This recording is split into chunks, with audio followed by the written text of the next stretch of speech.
אוקיי, זה פרויקט הארדואינו הראשון שלי. זה הלוח. הלוח מחובר לכמה רכיבים פשוטים, נורת לד אחת, מפסק לחיץ אחד,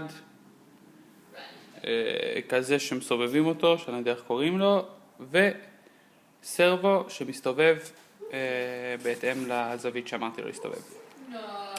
הסרבו הזה מחובר למקל שמחובר ללוח של כדורגל שולחן שמחובר לשוער, ובואו נראה איך זה עובד.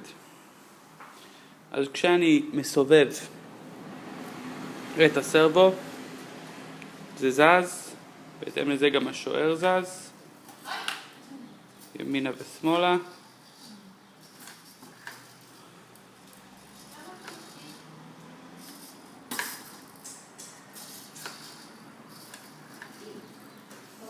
ויש גם מצב אוטומטי שהשוער פשוט הולך ימינה ושמאלה בלחיצה על הכפתור.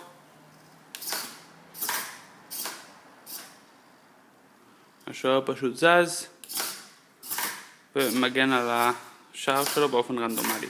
הנורת לד נדלקת בזמן שזה פועל על מצב אוטומטי. כמובן שאפשר ללחוץ לחיצה רציפה וזה ימשיך להפעיל את המצב האוטומטי עד שנוצא.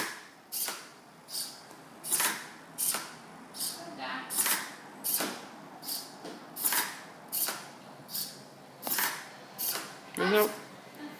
שלום.